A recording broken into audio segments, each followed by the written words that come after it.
இருக்குதா இல்லையா? அப்ப ஏன்னா ஒத்துக்கிறான், இதுதான் உண்மையான கடவுள். அதனாலதான் இப்ப வெள்ளக்காரன் அவ்வளவு ஹரே ராம ஹரே ராம ராம ராம ஹரே ஹரே ஹரே கிருஷ்ண ஹரே கிருஷ்ண கிருஷ்ண கிருஷ்ண ஹரே ஹரே ஹரே ராம ராம ராம ஹரே ஹரே ஹரே கிருஷ்ண கிருஷ்ண கிருஷ்ண ஹரே ஹரே ஹரே ராம ஹரே கிருஷ்ண ஹரே ராம ஹரே கிருஷ்ண ஹரே ராம ஹரே கிருஷ்ண ஹரே கிருஷ்ண.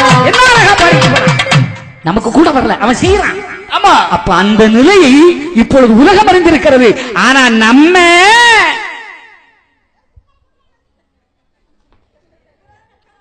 ஒரு பள்ளிக்கூடத்துல பிள்ளைங்களுக்கெல்லாம் கதை சொல்லி போற நேரத்துல ஒரு பக்கம் பிள்ளைங்களுக்கு சாக்லேட் கொடுக்காங்க. அப்போ என்ன ஒருத்தர் சொன்ன, சாமி ஐயா இந்த பிள்ளைங்க சாக்லேட் வாங்கும்போது அவங்க நெத்தியில நாம வைங்கன்னு சொல்லிச்சு. எல்லாமே சின்ன சின்ன குழந்தைகளா முதல்ல வருது, அப்புறம் பெரிய பிள்ளைங்க வரும். சரி, முதல்ல எல்கேஜி, ஃப்ரீகேஜி, எல்கேஜின்னாங்க. நீங்க வந்துச்சு, நானும் விட்டுரு. ஒரு 3.5 வயசு தான் இருக்கும். அப்படி ஒரு குழந்தைகளுக்கா நாம வைக்கிறேன். அங்க லட்டு நிறைய பிள்ளைகளுக்கு என்கிட்ட பார்க்கல, லட்டை தான் பார்த்துருக்கேன். இப்போ கொஞ்சம் நீங்க கேசரியை பார்த்தீங்களே அதே மாதிரி என்ன பார்க்கல, அப்படியே நெத்திய திருப்போம். ஆனால் நான் பிடிச்சி வச்சு நாமத்தை விட்டுட்டு அதுக்கு லட்டு வாங்குவோம். ஆனால் ஒரு குழந்தை அங்கிருந்து வந்தது, நான் போய் நெத்தில நாமத்தை விடுவோம், டப்புன்னு என் கையை தட்டிட்டு. நான் சாமியாரு, எங்க சுற்றி நிறைய ஆள் இருக்கு, அங்கே லட்டு இருக்கு. சரி நாமத்தை வாங்கல, இது தட்டுனோம் போட்டோன்னு சொல்லு, ஏசப்பாடிக்கும். சிரிக்காத மக்களே சிந்தனை செய். 3.5 வயசு பிள்ளை டப்புன்னு தட்டி சொல்லுது, ஏசப்பாடிக்கும். எனக்கு ஒரு கணம் அப்படியே சிரிச்சு, சரி மக்களே போ.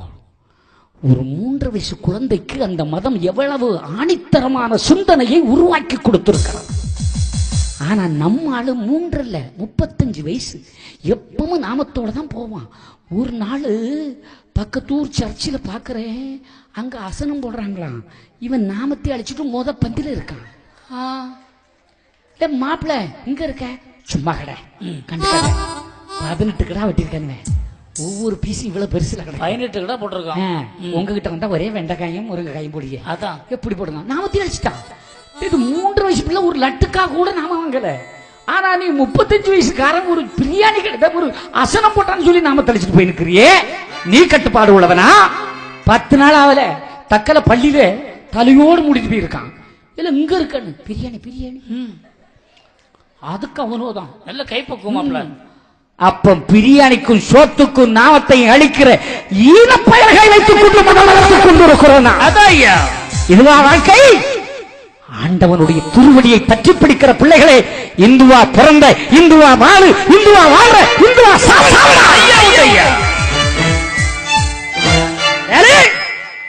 இது வெறியல்ல மக்களே, என் தேசத்தின் உரிமை. நான் பிறரை அசல உன்னதான் சொல்றேன். நாம திருந்துவோம்.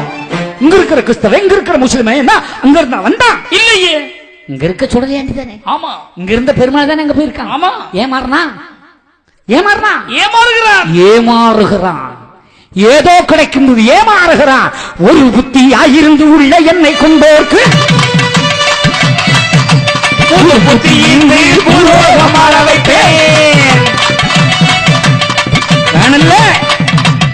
இப்ப தெரியுதா நீ அப்ப எப்படி இருக்கணும்? காலையில எந்திரிச்ச உடனே பல் தேய்ச்சி குளிச்சு நெத்தில நாமமோ விபூதியோ குங்குமமோ வைக்கணும். கண்டிப்பா காலேஜுக்கு போகும்போது ஜம்முன்னு வச்சுட்டு போகணும்.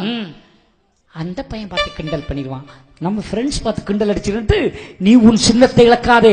எந்த முகமுதிய சகோதரியாவது பர்தா போடாம காலேஜுக்கு வர்றாளா? அவன் மதத்துல கரெக்டா இருக்கல்ல, அப்ப நம்ம என்ன?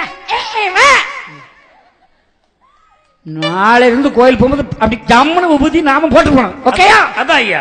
எங்க போடுவோம் கை தட்டு பார்ப்போம். ஐயா உண்டு ஐயா. கைய தூக்காதா?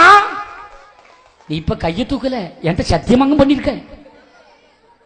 சத்தியத்தை தமறந்து மத்தியத்தை செய்யாதே, மத்தியத்தை செய்யாயா